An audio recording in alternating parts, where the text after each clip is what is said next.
Le sang coulait encore chaud sur mon front, un filet rouge qui brouillait ma vision du cockpit en flammes. J'avais hurlé, supplié les dieux ou le diable, peu importe, pour une seconde chance, mais la chute était inévitable. L'avion que j'avais conçu de mes mains, mon chef-d'œuvre, se désintégrait dans le ciel parisien comme un oiseau touché par la foudre. Et puis, le noir. Pas de lumière blanche, pas de tunnel mystique. Juste le vide. Et maintenant, ce battement de cœur trop rapide, trop jeune, dans un corps qui n'était pas censé revivre cela.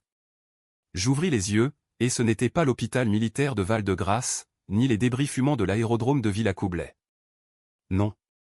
C'était ma chambre d'enfant, dans l'appartement haussmannien du 7e arrondissement, avec les rideaux en velours bleu nuit et l'odeur de croissants frais montant de la boulangerie en bas. 2015 ou pas 2025. J'avais 25 ans à nouveau, et mon père, ce salaud, ronflait encore dans la pièce d'à côté. Le choc me frappa comme un uppercut. J'étais revenu. 31 ans de trahison, de douleur, de mort violente, effacés en un clin d'œil. Ou plutôt, réécrits. Je me redressai d'un bond, le cœur cognant contre mes côtes comme un marteau-piqueur. Mes mains, ces mains fines, sans les cicatrices des heures passées à souder des circuits aéronautiques, tremblaient. Je courus à la glace, et là, elle était, Élise Moreau, l'ingénieur prodige avant qu'elle ne devienne la victime sacrifiée. Cheveux châtains cascadant sur mes épaules, yeux verts hérités de ma mère défunte, et ce sourire innocent que je n'avais pas vu depuis une décennie. Mais je savais. Je savais tout. La façon dont papa m'avait ridiculisé devant le général Leclerc, lors de cette gala à l'Élysée, en riant de mes idées folles sur l'avion hypersonique. Ma fille ? Une rêveuse, rien de plus, avait-il lancé, sous les éclats de rire étouffés. Et plus tard, dans l'ombre, il avait vendu mes plans à nos rivaux chinois pour un chèque à 7-0, sabotant le prototype pour couvrir ses traces. L'explosion. Mon corps carbonisé. Sa promotion à la tête de Dassault Aviation, sur mes cendres. Je serrai les poings jusqu'à ce que mes ongles s'enfoncent dans les paumes. Cette fois, ce ne serait pas une mort anonyme. Cette fois, je le détruirais. Lentement. Méthodiquement. Avec le poison de la vérité qu'il avait enterré si profondément. Mais d'abord, je devais jouer le rôle.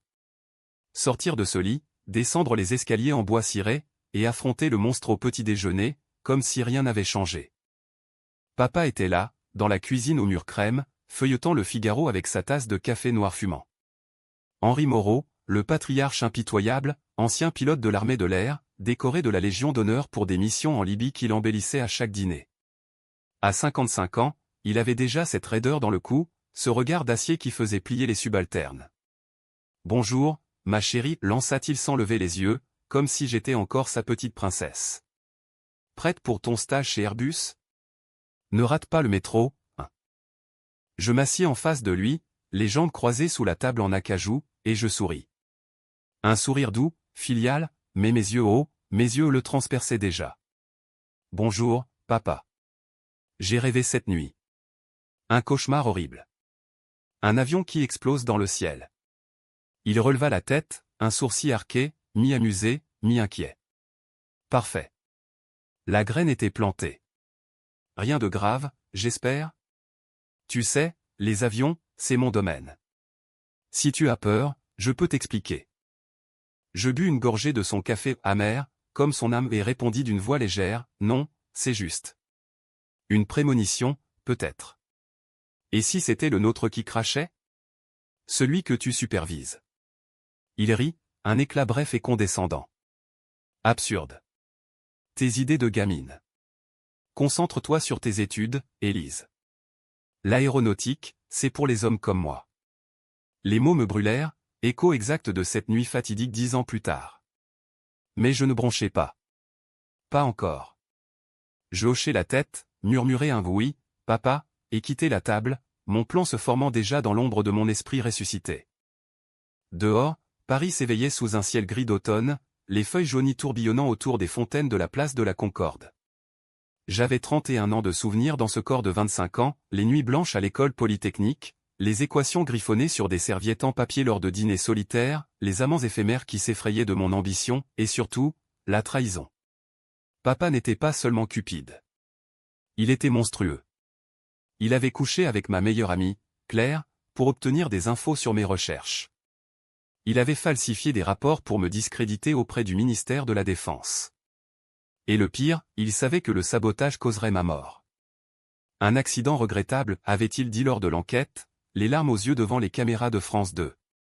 Hypocrite jusqu'au bout. Mon premier pas, infiltré. Retourner à l'école, feindre l'enthousiasme pour ce stage chez Airbus. Mais secrètement, contacter les ombres que je connaissais du futur, un hacker russe que j'avais croisé en 2020, un journaliste d'investigation au Monde qui avait flairé le scandale sans preuve. Non, mieux, commencer par Claire. Cette vipère blonde, avec son accent du sud et ses yeux de chat. Elle m'avait souri en me poignardant dans le dos, transmettant mes schémas à papa pour un collier de perles. Aujourd'hui, en 2015, elle était encore ma colocataire à l'appart du quartier latin. Parfait. Je hélai un taxi au pas de métro, pas de foule anonyme aujourd'hui et filai vers la Sorbonne. En route, je sortis mon téléphone, un Nokia basique d'époque, et composai son numéro. Claire ? C'est Élise. Besoin de te voir. Urgent. Sa voix gazouilla, insouciante, ma puce. Qu'est-ce qui t'arrive ? Viens, j'ai des croissants. Je raccrochai, un rictus aux lèvres. Les croissants pouvaient attendre. Ce que j'avais en tête était bien plus sucré, la vengeance. Arrivé à l'appart, un 2 pièces exigu avec vue sur la Seine, Claire m'ouvrit en peignoir de soie, cheveux en bataille. Entre, entre. Café ? Elle était belle, oui, avec cette grâce méditerranéenne qui faisait tourner les têtes. Mais je voyais au-delà, les textos qu'elle enverrait à papa dans 3 mois, les nuits où elle fouillait mes tiroirs. Je m'assis sur le canapé usé, croisai les jambes. Claire, j'ai un secret. Sur papa. Et sur l'avion. Ses yeux s'écarquillèrent, la curiosité piquée. L'avion ? Celui du projet secret. Raconte. Je mentis, bien sûr. Un demi-mensonge, pour la ferrer. Il y a une faille dans les plans. Une qui pourrait tout faire exploser. Et papa. Il sait. Il couvre quelqu'un. Elle pâlit, ou feignit de pâlir. Mon Dieu, Élise. Tu dois en parler à quelqu'un. Je hochai la tête, feignant la peur. Promets-moi de garder ça pour toi. Surtout pas à lui. Elle jura, main sur le cœur. Mais je savais, elle craquerait. Elle l'appellerait ce soir, pour son conseil paternel. Et là, le piège se refermerait.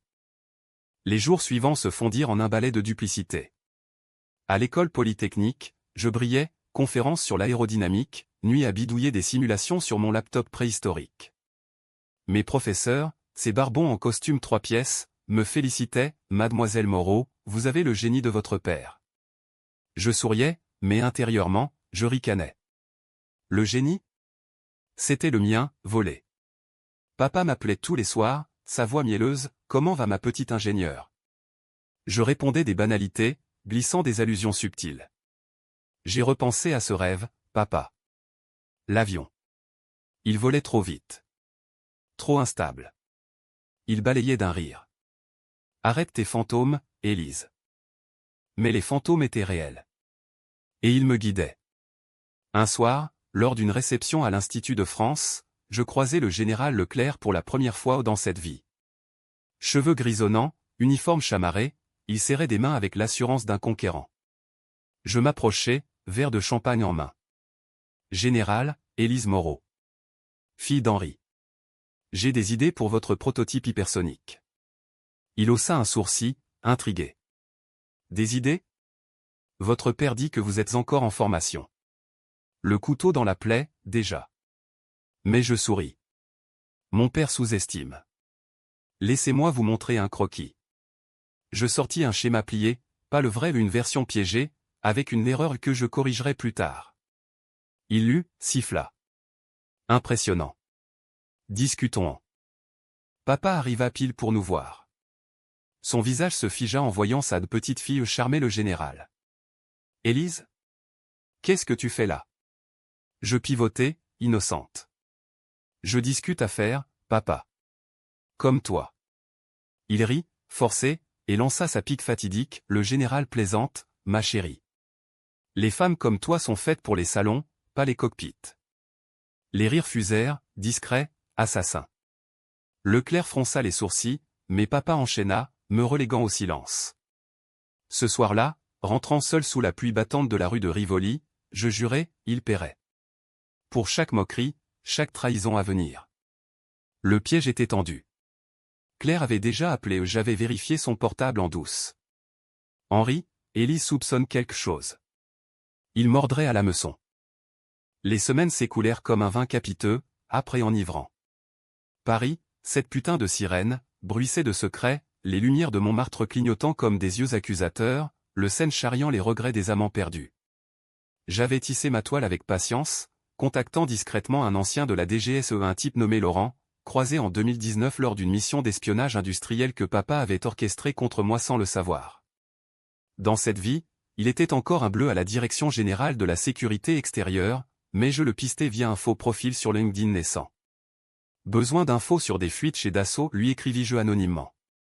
Il mordit, curieux. Petit à petit, je lui glissais des miettes, des dates, des noms, des transferts bancaires que je devinais du futur. Claire, de son côté, se révélait prévisible.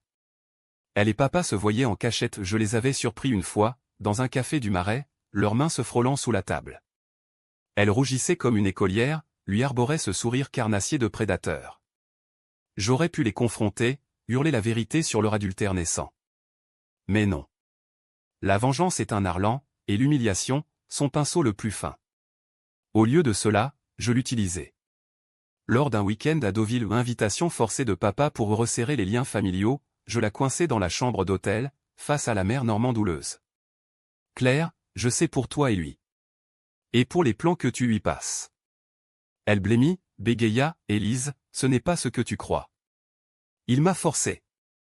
Menteuse. Je ris, froidement. Je ne te dénonce pas. Pas encore. Aide-moi, et tu restes libre. Son alliance fut scellée par la peur. Elle devint mon espionne involontaire, texto copié, conversation enregistrée sur un vieux dictaphone que je lui fournis. Il prépare un deal avec Pékin, me murmura-t-elle un soir, tremblante. Pour l'hypersonique. Ton prototype. Je hochai la tête, feignant la surprise. Intérieurement, l'adrénaline fusait. C'était parti. Au bureau d'Airbus, à Toulouse, un saut en TGV, prétexte d'un stage avancé, je rencontrai les premiers alliés véritables. Mon superviseur, un ingénieur bourru nommé Duval, me prit sous son aile après que j'eus résolu un bug dans leur logiciel de simulation. Vous avez l'œil, mademoiselle Moreau, grogna-t-il, moustache frémissante. Je souris, héritage familial. Mensonge.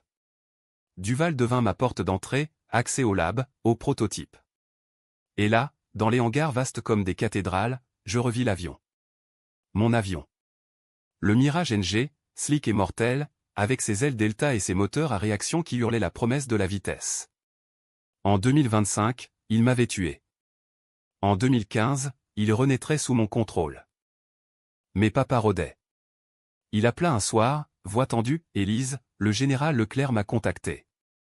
Tes croquis l'ont impressionné. Que as-tu dit exactement? Je jouais l'innocente, rien de grave, papa. Juste des idées. Il siffla, ne t'immisce pas. C'est mon projet. La jalousie suintait, palpable. Parfait. Le lendemain, je fuitai un rapport falsifié à Leclerc, une version des plans montrant une vulnérabilité critique, signée de la main de papa. Sabotage interne, marmonna le général lors de notre rendez-vous secret à l'hôtel Lutetia. Je haussai les épaules, peut-être. Mais je peux le réparer. Il m'offrit un contrat freelance, hors des radars de Dassault. Le ver était dans le fruit. La tension montait, électrique. Claire craquait sous la pression, elle me suppliait d'arrêter. Élise, tu vas nous détruire tous. Henri est puissant. Je la giflai une gifle sèche, surprenante même pour moi. Puissant? Il m'a tué, Claire. Dans une autre vie. Elle recula, yeux écarquillés. Je regrettais presque, mais non. C'était nécessaire. Elle promit silence, mais je savais, elle irait voir papa. Et il frapperait. Il frappa lors du gala annuel de l'aéronautique, au pavillon Dauphine.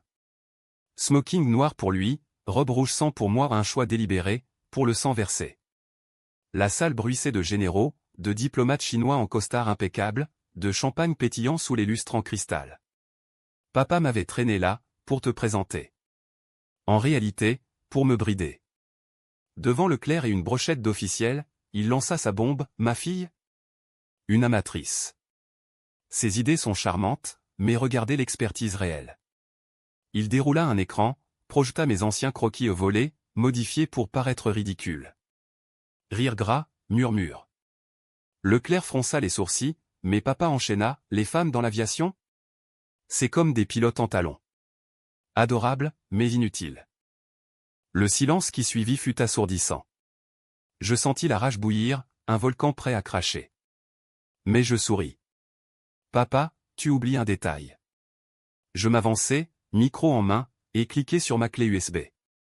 L'écran vira, les vrais plans, intacts, avec annotation prouvant le sabotage. Cet avion est le mien. Et ces fuites? Les vôtres. La salle se figea. Papa pâlit, balbutia, mensonge. Élise est hystérique. Mais Leclerc intervint, voix tonnante, silence, Moreau. Expliquez ça. Le général, mon allié secret, avait vu les preuves que j'avais glissées. Chaos. Papa fut escorté dehors par la sécurité, hurlant des injures. Claire, au fond de la salle, s'effondra en larmes. Moi? Je bus une gorgée de champagne, le goût de la victoire sur la langue. Mais ce n'était que le début. Le vrai coup viendrait plus tard, quand les Chinois mordraient à l'hameçon piégé. De retour à Paris, les médias s'emparèrent de l'affaire, scandale chez Dassault, fille contre père. Le Monde titrait, France Inter interviewait. Papa niait tout, mais les enquêteurs de la DGSE Merci Laurent fouillaient ses comptes offshore. Je devins la héroïne auvergnate, Élise Moreau, la whistleblower prodige. Invitation à Bercy, à Matignon. Mais la nuit, seul dans mon appart, les cauchemars revenaient, l'explosion, les flammes léchant ma peau. Étais-je vraiment vengé? Ou juste en train de devenir comme lui? Claire disparut 2 jours. Puis, un appel anonyme, Élise, il sait que je t'ai aidé. Il va te briser. Peur dans sa voix. Je la calmai, viens me voir. On s'en sort ensemble. Mensonge. Quand elle arriva, à garde, je l'enregistrai confessant tout, l'adultère, les fuites. Pour l'assurance, dis-je. Elle hocha la tête, brisée. Pauvre Claire. Collatéral damage. Le pic de tension survint à Villacoublay, lors du test du prototype. Papa avait été suspendu, mais il s'était arrangé pour saboter à distance un code malveillant dans le logiciel, hérité de ses contacts chinois. J'étais dans le cockpit, pour la première fois, cœur battant. Les moteurs rugirent, le mirage s'éleva, gracieux. Puis, alarme, défaillance structurelle. Je pilotais manuellement, sueur au front, corrigeant les erreurs que je connaissais par cœur du futur. Atterrissage d'urgence, parfait. Papa, caché dans les tribunes, fut arrêté sur le champ, menottes au poignet. Traître à la nation, cracha Leclerc. Mais la trahison allait plus profond. Ce soir-là, fouillant ses papiers saisis, je découvris le secret enterré, ma mère n'était pas morte d'un accident de voiture en 2000. Papa l'avait tuée. Empoisonné, pour l'assurance vie, couvrant ses dettes de jeu. Le rapport d'autopsie falsifié, les témoins achetés. J'avais géré son deuil enfant, sans savoir. Rage pure. Le twist, il n'était pas seulement cupide. Il était un meurtrier. La pluie martelait les vitraux de Notre-Dame comme des accusations divines, tandis que je marchais le long du quai des Orfèvres, le siège historique de la PJ. Paris, en décembre 2015, se parait de lumières festives qui masquaient à peine la pourriture sous-jacente. Papa était en garde à vue depuis une semaine, son empire de mensonges craquelant comme un vernis de chip. Les journaux titraient l'affaire Moreau, trahison au sommet de l'aéronautique française. Moi, Élise, j'étais l'icône, couverture de Paris Match, débats enflammés sur CNews où des féministes me portaient au nu la revanche des filles en aviation. Et des conservateurs me taxaient d'hystérique ingrate. Controversé? Parfait. Chaque insulte attisait le feu. Mais la célébrité avait son prix. Des appels anonymes la nuit, voix déformée, tu vas payer, salope. Papa, bien sûr, depuis sa cellule. Claire avait fui à Marseille, chez sa sœur, mais je la pistais via son portable cloné. Elle postait des selfies larmoyants sur Instagram naissant, perdu dans la tempête. Pathétique. Je lui envoyai un texto, reviens. J'ai besoin de toi pour clore ça. Elle mordit, désespérée pour le pardon. Erreur fatale. Laurent, mon contact des GSE, devint plus qu'un outil. Lors d'un rendez-vous clandestin au café de Flore, sous les portraits jaunis d'existentialistes, il m'avoua, Élise, tes infos sont en or. Mais c'est dangereux. Les Chinois ont des agents partout. Ses yeux bruns, fatigués, trahissaient plus que la prudence, de l'admiration. Peut-être de l'amour. Je le repoussai doucement en pas le temps pour ça dans ma croisade. Aidez-moi à le faire tomber pour de bon. La mort de maman. Il pâlit. Ça change tout. Meurtre? On rouvre le dossier. Alliance scellée d'un regard. Le procès s'annonçait épique, haute cour à Paris, juge en toge noire, flash des paparazzis comme des mitrailleuses. Papa plaida l'innocence, avocat vedette à ses côtés un requin nommé Duval, ironie du sort. Mon client est victime d'une cabale familiale, tonnatait-il lors de la première audience. Moi, témoin star, je montais à la barre, robe noire stricte, cheveux relevés en chignon sévère. Votre honneur, Henri Moreau n'est pas un traître. Il est un monstre. Je déroulais les preuves, enregistrement de Claire, transfert bancaire vers des comptes au Caïman, et le clou, le poison dans le sang de maman, détecté par une analyse ADN récente que Laurent avait accélérée. La salle explosa. Cris, chaises renversées. Papa me foudroya du regard, ses yeux et mes yeux emplis de haine pure. Menteuse. Tu as toujours été jalouse, hurla-t-il. Le juge frappa du marteau. Controversé, oui, les tabloïds titraient inceste de haine. Fille contre père dans un drame shakespearien. J'étais dépeinte en Médéa moderne, assoiffée de sang paternel. Les féministes applaudissaient, les traditionalistes pleuraient la famille brisée. Tension palpable, comme un orage prêt à éclater. Mais le vrai drame se joua en coulisses. Claire réapparut, traînant une valise, suppliante, Élise, pardonne-moi. J'ai tout avoué à la police. Je l'invitai chez moi, vin rouge et lumière tamisée. Bien. Mais il manque une chose. Je sortis le pistolet, un reliquat de papa, trouvé dans son coffre. Héritage familial. Ses yeux s'écarquillèrent. Qu'est-ce que? Je la forçai à s'asseoir. Appelle-le. Dis-lui que tu as des preuves contre moi. Attire-le ici. Tremblante, elle obéit. Papa mordit, furieux, viens seul. 22 heures. Il arriva comme un fantôme, manteau ruisselant, barbe naissante. Claire? Où est la traîtresse? Elle pointa la porte de la chambre. Il entra, et je l'attendais, ombre dans l'obscurité. Papa.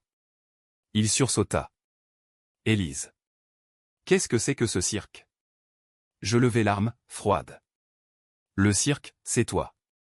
Maman. L'avion. Ma mort. Il rit, nerveux.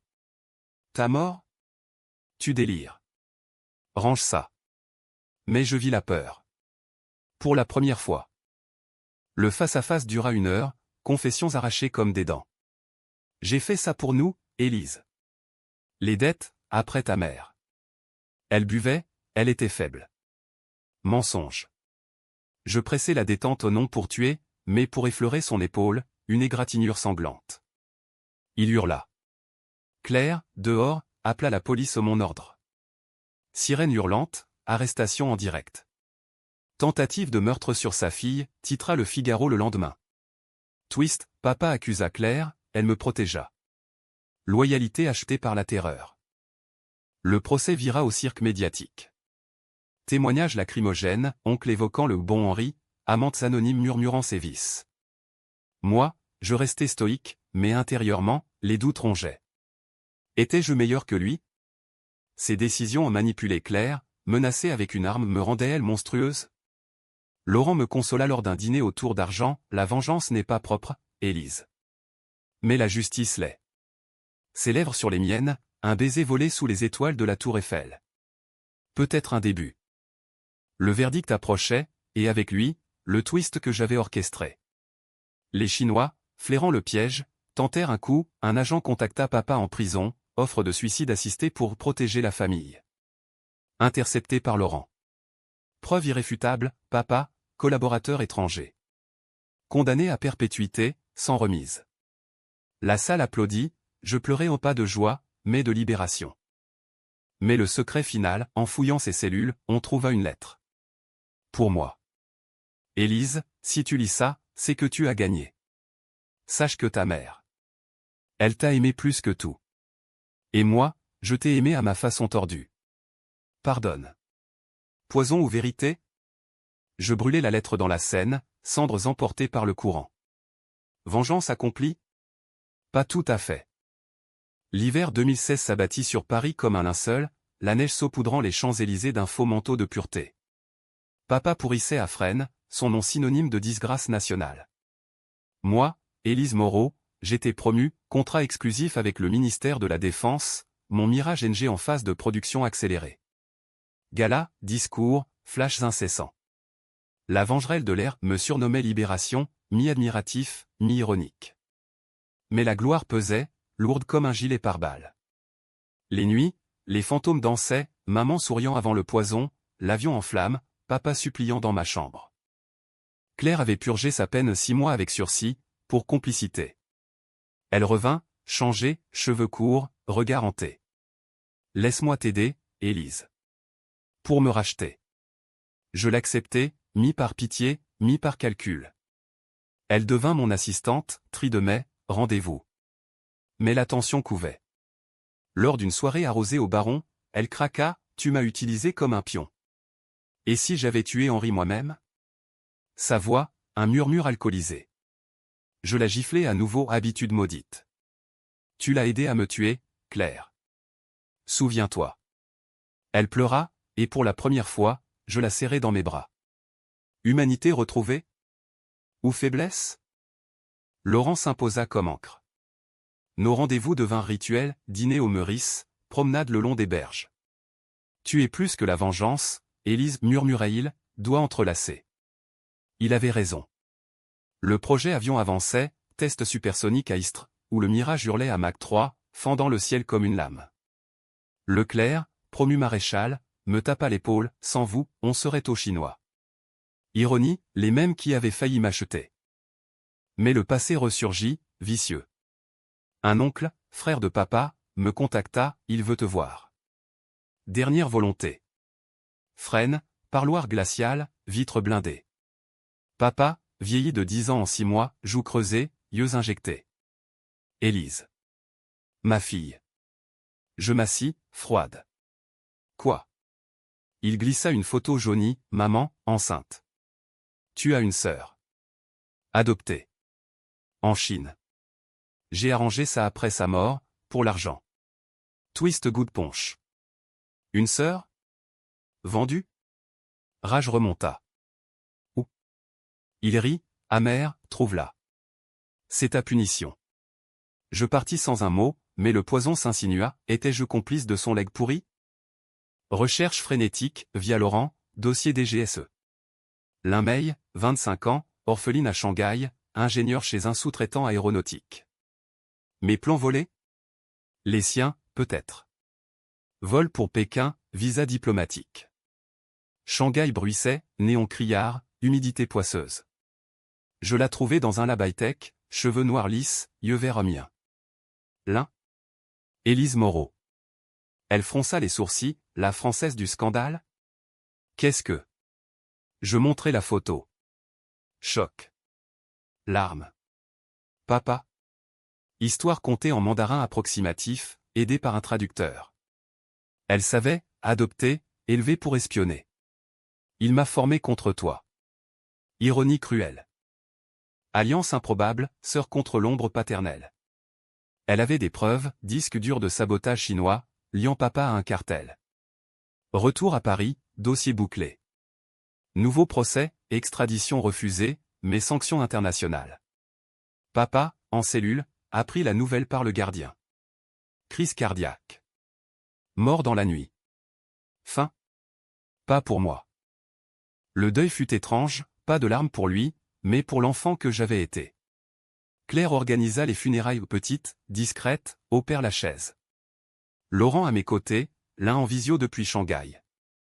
Il méritait pire, murmura Claire. Je hochai la tête. Décision controversée, je refusai l'héritage, donner tout à des œuvres pour veuve d'aviateur. Scandale mineur, Élise Moreau renie son sang. Le mirage vola enfin, baptême au-dessus de la tour Eiffel, foule en liesse. Moi dans le cockpit virtuel, Laurent en copilote. Succès. Mais la tension persista, l'un voulait rester en Chine, pour venger à ma façon. Rupture naissante. Claire, enceinte de qui? Me quitta pour le sud. Trop de sang sur nous. Seul, enfin.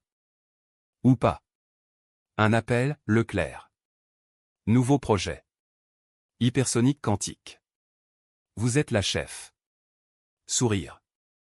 La vie reprenait, vengeresse mais vivante. Printemps 2017. Paris fleurissait, cerisier en fleurs le long de la Seine, masquant les cicatrices de l'hiver. Le Mirage NG était un triomphe, contrat avec l'OTAN, médailles épinglées par Macron en personne à l'Élysée. Madame Moreau, vous incarnez l'excellence française, déclara-t-il, flash crépitant. Moi, en tailleur bleu nuit, sourire poli, mais intérieurement, un vide béant. La vengeance avait consumé papa, Claire, même l'un qui avait coupé les ponts après une dispute explosive sur Zoom, tu m'as volé ma vie, Élise. Comme lui. Blessure fraîche. Laurent comblait le creux. Nos nuits se mêlaient, son appart du 16e, vue sur la tour Eiffel scintillant. Épouse-moi, murmura-t-il un matin, bague en main. Décision controversée, oui, mais avec clause. Pas d'enfant. Le sang Moreau est maudit. Il accepta, yeux voilés. Mariage discret à la mairie du 7e, Claire comme témoin revenu, enceinte de 6 mois, d'un amour anonyme. Pour clore le chapitre, dit-elle, ventre rond sous la robe blanche. Était-ce rédemption? Ou illusion? Le twist final frappa comme un éclair. Lors d'un symposium à Cannes, keynote sur l'avenir de l'aviation, je présentais le successeur, l'Aurore, fusion quantique et IA. Applaudissements. Puis, Q&A. Un journaliste, à du monde, Madame Moreau, des rumeurs, votre père n'était pas seul. Un complice au placé. Cœur figé. Leclerc? Non. Pire, Duval, mon superviseur chez Airbus, l'avocat de papa. Preuve? Un mail anonyme, glissé sous ma porte, enregistrements audio, Duval confessant à papa, j'ai falsifié les tests pour toi, Henri. Pour l'argent commun. Rage ressuscitée. Confrontation immédiate, bureau de Duval à Toulouse, nuit tombée. Il blêmit en me voyant, porte close. Élise. Qu'est-ce que? Je balançai l'enregistreur. Explique. Il s'effondra, aveu torrentiel, ton père m'a forcé. Dette de jeu, comme lui. Et Claire. Elle savait. Twist, Claire enceinte de Duval. Le triangle vicieux bouclait. Justice express, Duval arrêté, contrat rompu. Claire, au téléphone, sanglota, je n'ai rien dit pour te protéger. Mensonge ou vérité? Je raccrochai, brisé. Avortement pour elle, rumeur murmurée. L'un, alerté, revint enfin, vol pour Paris, étreinte maladroite sous la pluie. Sœur contre le monde, dit-elle. Réconciliation fragile. Le climax, lancement de l'Aurore à Villacoublay, ciel azur. Moi aux commandes, l'un en passagère, Laurent au sol. Décollage parfait, Mach 5, traînée arc-en-ciel. Succès mondial. Mais en atterrissant, alarme, anomalie dans le système. Sabotage résiduel? Non. Erreur de conception la mienne, née de la hâte vengeresse. Crash évité de justesse, enquête ouverte. Bic ACH? Ou leçon? Je démissionnais partiellement, temps pour guérir. Thérapie avec un psy du Val-de-Grâce, confession chuchotée, j'ai tué l'homme qu'il était en moi. Laurent patient, l'invisiteuse régulière. Claire accouchée d'une fille, Élise bis, ironie douce. Viens la voir, invite-t-elle. Fin ouverte, Paris éternel, moi marchant le long des Tuileries, vent tiède. Vengé, oui. Mais hanté. L'avion vole toujours, sans moi au cockpit. Peut-être la vraie victoire, vivre, non survivre. Et si le cycle recommence? Tant pis. Cette fois, je suis prête. Épilogue, 1 an plus tard, l'horreur cartonne. Moi, consultante libre, écrivant mes mémoires, ressuscité par les flammes. Best-seller. Twist dernier, papa avait laissé un Lego d'argent, mais un journal. Élise, je t'ai aimé. Mal devient meilleur. Je le lus, pardonné en silence. Pas pour lui. Pour moi.